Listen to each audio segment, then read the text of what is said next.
Hello students, तो welcome to प्रवेश maths classes. यार हम लोग अपना टॉपिक कर रहे हैं क्या, प्रोबेबिलिटी, है ना। तो लास्ट क्लास में हमने क्या किया थे, जो इसकी एक्सरसाइज है उसके 18 क्वेश्चन डिस्कस किए थे। फटाफट से 19th क्वेश्चन पढ़ते हैं, पढ़ो एक बार। क्वेश्चन नंबर 19th क्वेश्चन क्या कहता है? A child has a die whose 6 faces shown the letters as given below। एक डाई है, आपको पता डाई में कितने, डाई की शेप क्या होती है? क्यूब होती है। और क्यूब में कितने फेस होते हैं? 6, है ना। तो उसके 6 फेसेस कुछ इस तरीके से हैं। ये पहला फेस पे ए लिखा हुआ है, दूसरे फेस पे बी लिखा हुआ है, तीसरे फेस पे सी लिखा हुआ है, फिर डी लिखा हुआ है, फिर ई लिखा हुआ है, फिर ए लिखा हुआ है। ये 6 फेसेस है। A child has a die whose 6 faces show the letter as given below. The die is thrown once। अच्छा, इस डाई को एक बार फेंका है। डाई को मैंने क्या करा? एक बार फेंका। The die is thrown once। What is the probability of getting A? एक minute. Probability of getting A। यार बच्चों एक बात का जवाब दो यार, जब मैं इस डाई को फेंकूंगा इन 6 में से कुछ भी आएगा। टोटल पॉसिबल आउटकम कितने हो गए? 6। अच्छा, मुझे क्या चाहिए? ए आने की प्रोबेबिलिटी। ए कितनी जगह लिखा हुआ है? 2 जगह हुआ, एक इस जगह लिखा हुआ है, एक इस जगह। तो क्या हो जाएगा? 2/6 यानी 1/3। चलो इसका second part, getting D. D आने की प्रोबेबिलिटी,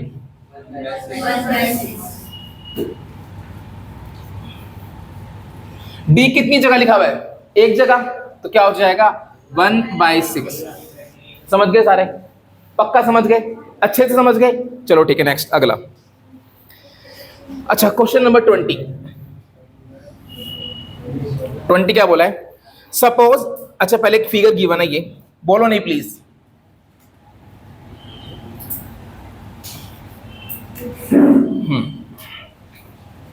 ये 3 मीटर है, ये 2 मीटर है, बीच में एक सर्कल है। चलो, suppose you drop a die at random on the rectangular region shown. दिखा रखा है, इसके अंदर मैंने क्या फेंकी? एक डाई फेंकी है। चलो, what is the probability that it will land inside the circle with diameter 1। ये जो सर्कल है इसका डायमीटर कितना है? 1 मीटर। क्वेश्चन मैं फिर दोबारा समझा दूं भाई। ये क्या है? एक टेबल है, समझ लो। एक डिजाइन क्या है? टेबल है क्या है? Suppose you drop, rectangular reason है, ये कुछ नहीं है, रेक्टेंगुलर रीजन है। अब आपने इस पे एक डाई फेंकी है। जब इस पे डाई फेंकोगे, डाई कहीं पे भी आ सकती है भाई। इसकी प्रोबेबिलिटी निकालो कि डाई कहां पर आई है? सर्कल पे आई है। कैसे निकालोगे? एरिया ऑफ सर्कल अपॉन में टोटल एरिया, यही तो होगा। फेंकी कहां पर है? यहां पर। तो इस रेक्टेंगल में कहीं भी गिर सकती है। मुझे प्रोबेबिलिटी किसकी निकालनी है कि वो कहां गिरी है? सर्कल पे। तो एरिया ऑफ सर्कल अपॉन में एरिया ऑफ रेक्टेंगल। तो probability that die falls in the circle. तो क्या हो जाएगा? Area of circle upon area of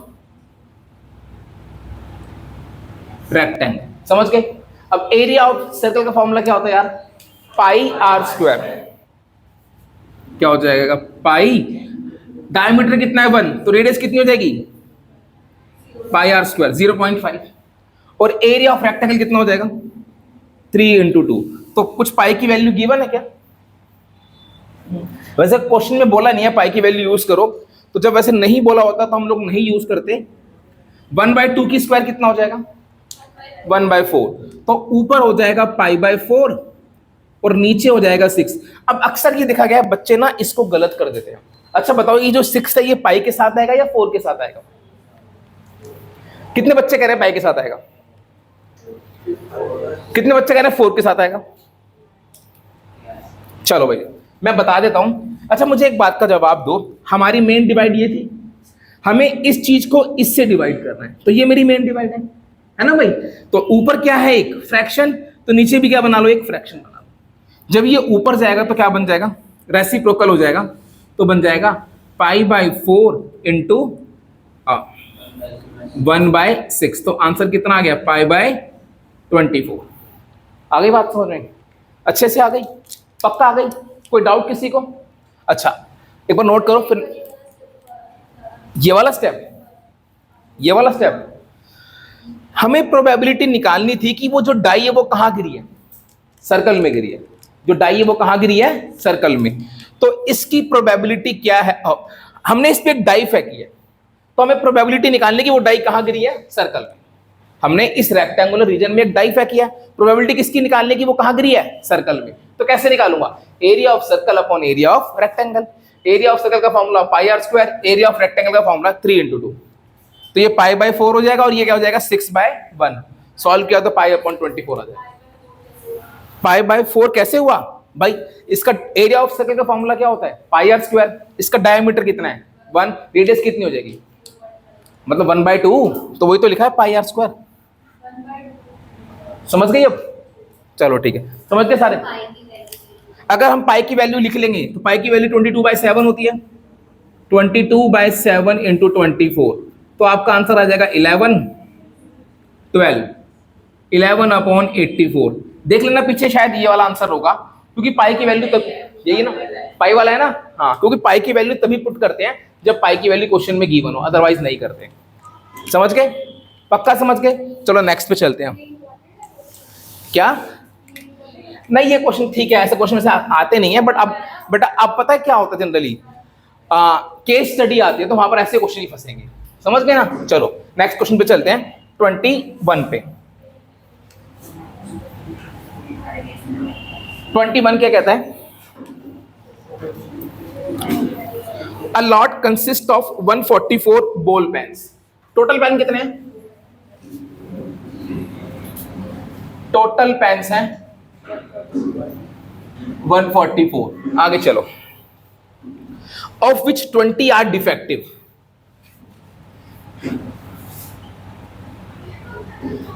defective pens कितने हैं, 20। अब आगे चलो, एंड अदर्स आर गुड, तो बाकी जो बचे वो कैसे पेन है, गुड पेन्स। अच्छा टोटल 144 थे, डिफेक्टिव 20 है, तो गुड कितने हो गए 124, सीधी सी बात है 124। आगे चलो, the shopkeeper draws 1 pen at random. अच्छा अब आगे बढ़ते हैं, दोबारा पढ़ रहा हूं, a lot consist of 144 ball pens of which 20 are defective and others are good, full stop. Noori will buy a pen if it is good. भाई नूरी एक पेन कब खरीदेगी, जब वो पेन क्या होगा, अच्छा होगा, मतलब अच्छा वाला पेन होगा। But will not buy if it is defective, और अगर वो कौन सा वाला पेन हुआ, डिफेक्टिव वाला, तो वो उसको नहीं खरीदेगी। चलो, the shopkeeper draws 1 pen at random. Shopkeeper ने क्या किया, एक पेन निकाला, चलो, and gives it to her, और क्या करा, उसको दे दिया नूरी को। What is the probability that she will buy it. Probability that Noori buys pen, Noori will buy pen, Noori will buy pen. जो नूरी है वो पेन खरीदेगी, इसकी प्रोबेबिलिटी बताना क्या होगी, 124/144 कितना आ गया, 31/36। चलो second, probability she will not buy, probability Noori will not buy. अब नूरी पेन नहीं खरीदेगी, दो तरीके हैं, ये दोनों कॉम्प्लीमेंट्री इवेंट है, या तो इसको 1 में से माइनस कर दो, या क्या कर दो 124/144।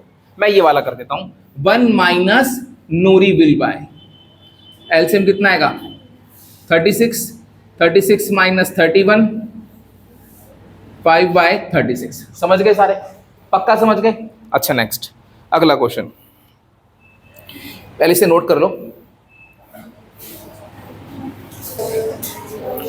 देखो भाई 22,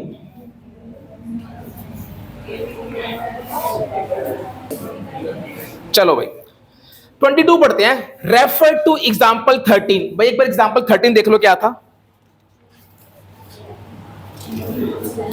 अच्छा, 2 डाइस फेंकी गई थी। क्या फेंकी गई थी? 2 डाइस। जब 2 डाइस फेंकी जाती हैं तो टोटल आउटकम कितने आते हैं? 36 आते हैं। सबको पता है। चलो मैं एक बार उनको बनाऊं कि नहीं बनाऊं? तो सबको बनाना आता है ना। 36 1 1 1 2। तो मैं नहीं बना रहा, हमने भी सीखा था। चलो अब आगे चलते हैं। Complete the following table. आपको एक टेबल कंप्लीट करनी है भैया। ये टेबल, कुछ टेबल इस टाइप से है। ये रही टेबल। यहां पे क्या है? इवेंट लिखा हुआ है। Sum on 2 dice, sum on 2 dice. अच्छा, और यहां पे लिखा हुआ है प्रोबेबिलिटी। ठीक है, चलो सम ऑन 2 डाइस। यहां पे है 2 3 4 5 6 7 8 9 10 11 12 लिखा हुआ है। अब यहां पे लिखा हुआ है 1/36। यहां पे लिखा हुआ है 5/36। यहां पे लिखा हुआ है 1/36। आई होप आप ये टेबल देख के समझ गए होंगे। आप टेबल देखकर समझ गए? आप टेबल देखकर समझ गए? क्या समझे? कि भाई जब 2 डाइस फेंकी हैं तो उन पे 2 नंबरों का सम आता है। उन पे क्या आता है? 2 नंबर्स का सम। अब उन 2 नंबर्स का सम 2 भी हो सकता है, 3 भी हो सकता है, 4 भी हो सकता है, 5 भी हो सकता है, 6 भी। ये हमने पढ़ा था। अच्छा बताओ, 2 नंबरों का सम 2 कब होता है? जब क्या हो? 1 और 1 आए। पहली पे भी 1 आए और दूसरी पे भी 1। ऐसे कितने इवेंट होते हैं? 1। टोटल कितने होते थे? 36 आउटकम। तो आंसर कितना आया? 1/36। बात सबको समझ में आ गई? अच्छे से आ गई? अब नेक्स्ट, जो जब 2 डाइस फेंकी हैं तो उन 2 नंबरों का सम 3 होगा। ऐसे कितने इवेंट होंगे बताओ? 2। एक तो होगा 1 2 और एक क्या होगा? 2 1। एक होगा 1 2 और एक क्या होगा? 2 1। तो यहां बताना कितना आएगा? समझ गए सारे? क्योंकि ऐसे 2 इवेंट होते हैं जिनका सम कितना होता है? 3 होते हैं, है ना। नेक्स्ट अगला 4। ऐसे कितने इवेंट है जिनका सम 4 होता है? कौन कौन से होते हैं? एक 1 3, एक 2 2 और एक 3 1। 3 इवेंट होते हैं जिनका सम कितना होता है? 4।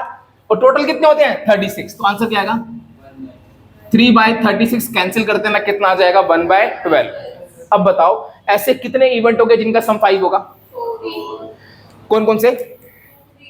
सबसे पहले 1 4। पहला 1 4, दूसरा 2 3, फिर 3 2, फिर 4 1। कितने हो गए? 4। तो क्या आंसर होगा? 4/36। अच्छा बताओ ऐसे कितने इवेंट होंगे जिनका सम 6 होगा? चेक कर लेते हैं। 1 5 2 4 3 3 4 2 5 1। 5। तो ये हो जाएगा 5/36। ऐसे कितने होंगे जिनका सम 7 होगा? मैं आपको बताऊं 6 होंगे। सबसे बड़ा डायगोनल कौन कौन सा? 1 6 2 5 और 3 4 4 3 5 2 और 6 1। 6 होंगे। तो 6/36। देखो पैटर्न भी फॉलो कर लो। 1 2 बढ़ते जा रहे थे, अब ये 5/36 आ गया। मैं बताऊं अगला कितना आएगा? 4/36। अब चेक कर लो ऐसे कौन से इवेंट है जिनका सम 9 होता है? सबसे पहला कौन सा होगा? 3 6, अगला 4 5, अगला 5 4 और अगला 6 3। 4 होंगे ना? बना लोगे ना, वो देख लोगे ना, समझाया था ना। तो 4 होंगे। ऐसे 4 इवेंट होंगे जिनका सम 9 होगा। तो 4/36। 10 वाले इवेंट कितने होंगे? 3/36। 11 वाले कितने होंगे? 2/36। समझ गए सारे? अच्छे से समझ गए बच्चों? कोई डाउट किसी को? पक्का हो गई टेबल पूरी? चलो चलते हैं नेक्स्ट क्वेश्चन पे। अच्छा, इसका एक पार्ट दे रखा है। ये पहला पार्ट था, टेबल कंप्लीट कर दी। चलो टेबल हमने कर दी complete. Second part, a student argues that there are 11 possible outcomes 2 3 4 5 6 7 8 9 10 11 and 12. Therefore, each of them has a probability 1/11. Do you agree with this argument? Justify your answer. क्या बोला इसने? इसने बोला है कि अच्छा, एक स्टूडेंट ने बोला है कि यहाँ पे टोटल पॉसिबल आउटकम कितने होंगे, 2 3 4 5 6। नहीं बेटा, टोटल कितने होंगे, 12 तक होंगे ना, सम तो 12 भी आएगा ना। वो बता रहा है कि सम कहां तक आएगा, 11 तक, तो गलत है चीज। और दूसरी बात वो बोल रहा है, therefore each of them has and 12, therefore each of them has a probability 1/11। ये बात तो सही बोली उसने कि जो सम है वो 2 से लेके 11 है, तो टोटल पॉसिबल आउटकम कितने हो गए, 1 2 3 4 5 6 7 8 9 10 11। उसने यही बोला कि टोटल पॉसिबल आउटकम कितने होंगे, 11। अब लेकिन उसने ये बात बोल दी, क्या हर एक आउटकम की प्रोबेबिलिटी 1/11 होगी, क्या वो सही है, नहीं, वो बुद्धू है। क्यों, वो सोच रहा है 2 वाले इवेंट कितने होंगे, एक ही होंगे। 3 वाले इवेंट, ऐसे ऐसे इवेंट जिनका सम 3 होगा वो भी कितना होगा, 1 होगा। बट ऐसा तो नहीं है, हमने गिने हैं ना, 3 वाले कितने होंगे, 2 होंगे, है ना। वो इन्हीं में से निकाल रहा है प्रोबेबिलिटी। बात सबको समझ में आ गई। तो वो क्या है, पागल है वो, तो इसका मतलब बुद्धू है वो। तो दूसरे वाले का आंसर क्या है, do you agree with this argument. तुम्हारा आंसर क्या होगा, नहीं हम इससे एग्री नहीं करते, जस्टिफाई कर देना। क्योंकि ऐसे इवेंट्स जिनका सम 3 है वो 2 है, कौन कौन से, 1 2 और 2 1। आगे बात समझ में। नेक्स्ट चलो आगे, 23।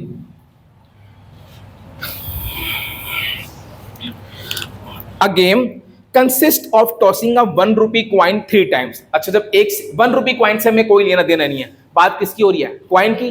मैंने एक क्वाइन को कितनी बार टॉस किया है, 3 बार। जब एक क्वाइन को 3 बार टॉस करेंगे तो टोटल पॉसिबल आउटकम कितने आते हैं, 8। सबको बनाने आते हैं, बना लो भाई। टोटल पॉसिबल आउटकम्स क्या क्या बन जाएंगे वो,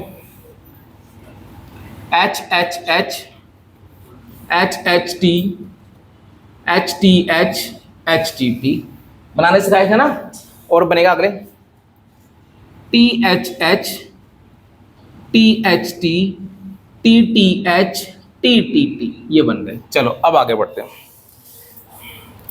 A game consists of tossing a 1 rupee coin 3 times and noting its outcome each time. और उसके आउटकम को नोट किया। Hanif wins if all the tosses give the same result, that is 3 heads or 3 tails। समझ गए, हनीफ कब जीतेगा, जब outcome में सारे टॉस क्या हो, सेम हो, या तो क्या है 3 हेड हो या क्या हो 3 टेल्स। अब आगे चलो, calculate the probability that Hanif will lose the game. इसकी प्रोबेबिलिटी क्या होगी कि वो गेम हार गया। समझ गए। अब मेरी बात सुनना, पहले मैं निकाल रहा हूं हनीफ के जीतने की probability, that Hanif will win the game. तो क्या हो जाएगा, हनीफ कब जीतेगा, जब आउटकम में सारे क्या हो, जब सारे टॉसेस क्या दें, सेम रिजल्ट दें। मतलब या तो तीनों हेड हो या क्या हो, तीनों टेल। तो उसके जीतने की प्रोबेबिलिटी क्या होगी, 2/8। कितना हो गया, 1/4। समझ गए, बात समझ में आ गई। अच्छा, Hanif loses the game,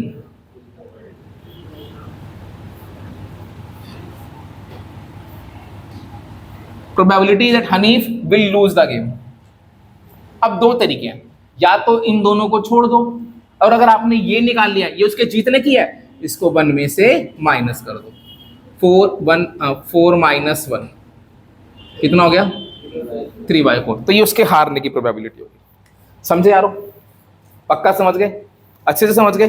next अगला, हाँ जैसे इसने बोला था कि 1 रुपये को कॉइन को 3 बार करना, हाँ, तो आपने 3 बार हेड से बेटा क्वाइन तो है ना, क्वाइन पे एक तरफ क्या होता है, हेड, एक तरफ क्या होता है, टेल। यही तो होता है, क्वाइन कोई भी हो, चाहे 1 रुपये हो, चाहे 2 रुपये हो, चाहे 3 रुपये हो, आउटकम यही बनेंगे।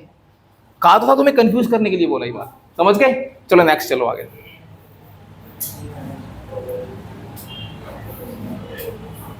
25 देखो भाई, अच्छा 24 रह गया, पहले 24 पढ़ो भाई। 24 क्या कहता है, चलो भाई।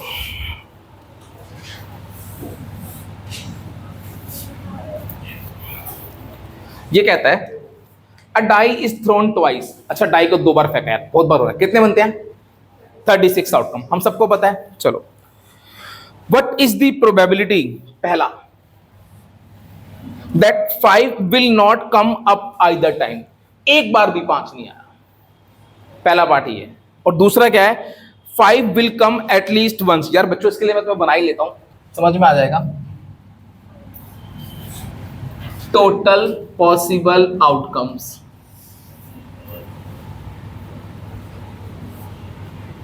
जब दो डाइस को फैक्ट हैं तो याद रखना भैया क्या बनते हैं, 1, 1, 1, 2, 1, 3, 1, 4, 1, 5, 1, 6। अगला 2, 1,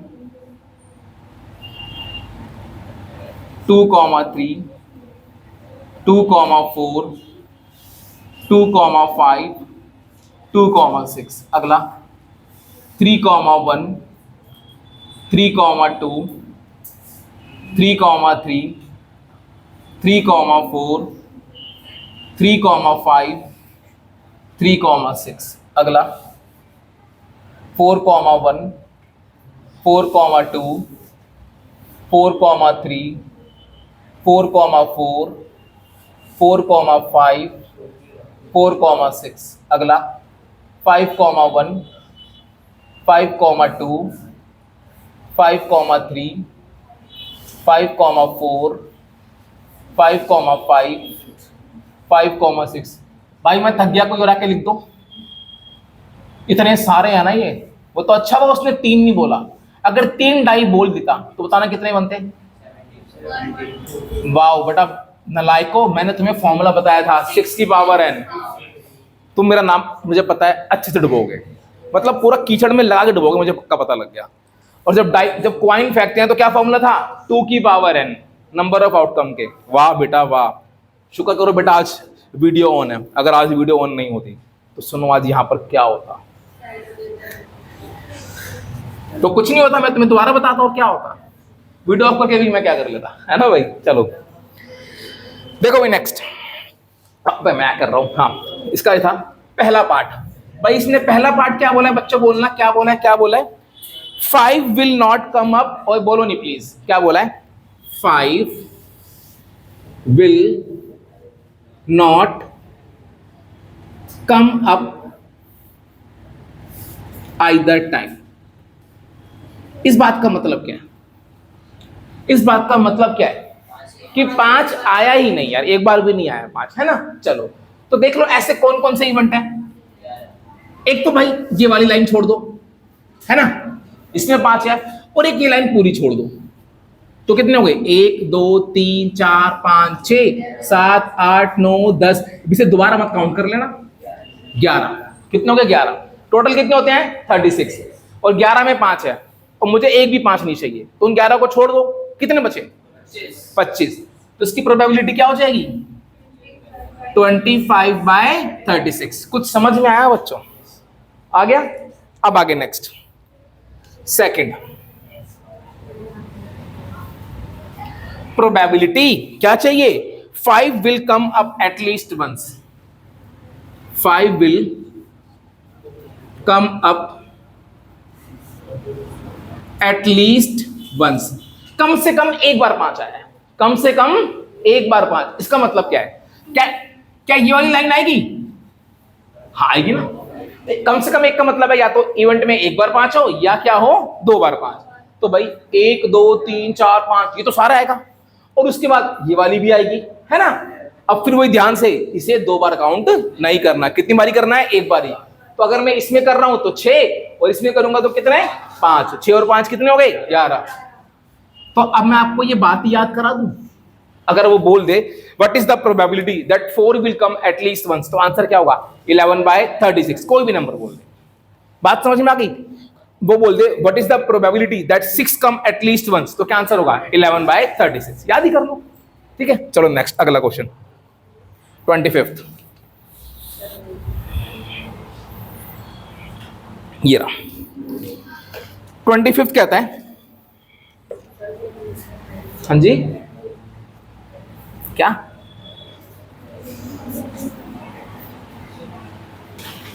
देखो मैं नेक्स्ट 25th क्या कहता है, which of the following arguments are correct and which are not correct. अच्छा, कुछ बातें हैं, बताना इनमें से कौन सी सही है और कौन सी नहीं। Give reasons for your answer. पहला पढ़ता हूं। If two coins are tossed simultaneously there are 3 possible outcome. Is it true? अगर 2 कॉइन को टॉस करेंगे तो कितने आते हैं भाई? 4। तो ये तो ट्रू, ये तो फॉल्स है ना भाई। चलो नेक्स्ट आगे। 2 heads 2 tails और 1 of each, therefore each of these outcome the probability is 1/3। तो false हो गया, सीधी सी बात है। ठीक है, पहली बात ये आउटकम कितने आते हैं? 4। अब आगे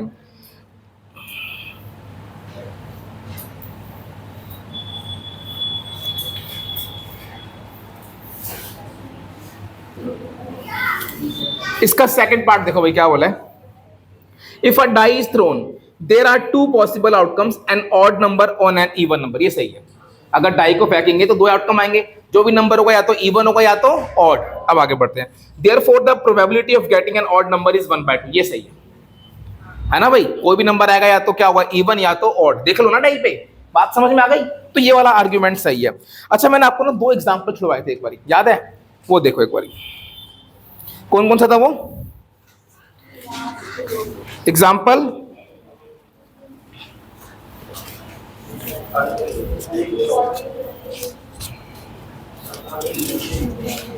एग्जाम्पल 10 और एग्जाम्पल 11 था।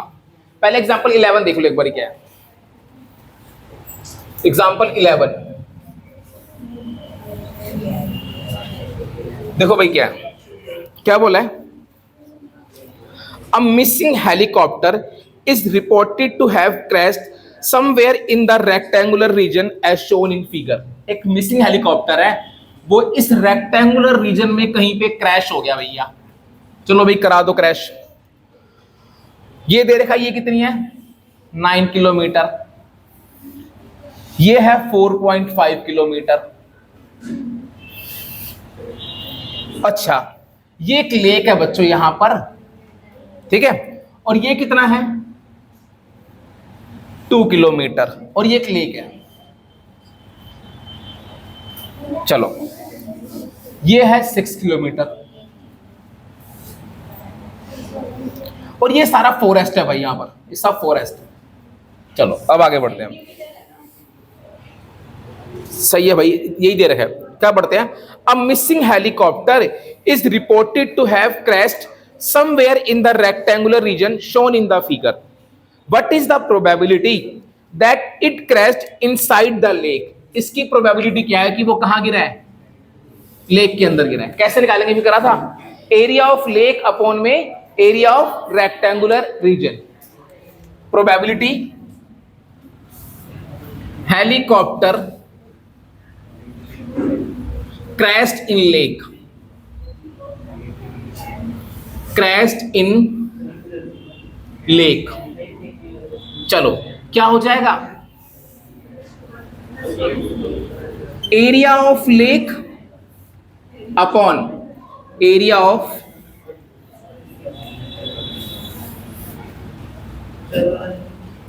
Rectangular reason.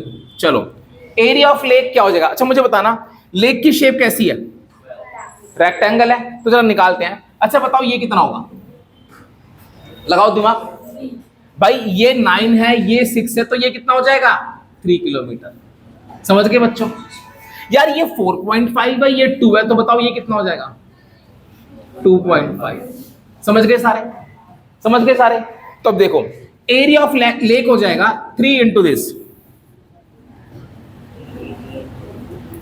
Area of rectangular reason कितना हो जाएगा? 9 इंटू 4.5। समझ गए? समझ गए? पक्का? अब इस पॉइंट से ये पॉइंट कैंसिल हो जाएगा। 3 3 जा 9, 5 5 जा 45, और 5 5 जा 25, 5 9 जा 45। तो आंसर आ गया 5/27। समझ गए सारे? पक्का समझ गए? नोट कर लो और एग्जाम्पल 10 पढ़ो। चलो भाई एग्जाम्पल 10। एग्जाम्पल 10 क्या कहता है यार? इन अ म्यूजिकल चेयर गेम। भाई कैसी गेम हो रही है? Musical chair. सबने खेली भी होगी, ठीक है भाई। मैं वो गरीब बच्चा हूं जिसने बचपन में कभी म्यूजिकल चेयर नहीं खेली। हमने वो खेला है खो खो। किसने खेला खो खो? बड़ा मजा आता है ना? चलो भाई, In a musical chair game, comma, the person playing the music has been advised to stop playing the music at any time within 2 minutes. Person को बोल दिया कि आप 2 मिनट के अंदर कभी म्यूजिक रोक सकते हो. भाई गेम खेल रहे हैं और क्या बोला गया कि 2 मिनट के अंदर म्यूजिक कभी भी रोक सकते हो. अब आगे चलो. आफ्टर शी स्टार्ट्स प्लेइंग, जब जैसे वो शुरू करेगी उसको 2 मिनट में कहीं भी म्यूजिक रोकना है. What is the probability that music will stop with in first half minute after starting. समझ गए? जैसे उसने स्टार्ट किया तो इसकी प्रोबेबिलिटी क्या है कि उसने पहले आधे मिनट में कहीं रोक दिया. बात समझ में आ गई? अच्छा, वो म्यूजिक स्टार्ट करेगी तो कब तक प्ले कर सकती है? 2 मिनट तक. तो टोटल पॉसिबल टाइम कितना हो गया? 2 मिनट. मुझे प्रोबेबिलिटी निकालनी है किसकी? कि उसने पहले हाफ मिनट में पॉज कर दिया. तो फेवरेबल टाइम कितना हो गया? Half minute. तो प्रोबेबिलिटी लिख दो, रिक्वायर्ड प्रोबेबिलिटी, सीधा से लिख दो, रिक्वायर्ड प्रोबेबिलिटी. रिक्वायर्ड प्रोबेबिलिटी या probability that she stop music in first half minute is equal to क्या? Favourable time half, total time 2. समझ गए? समझ गए?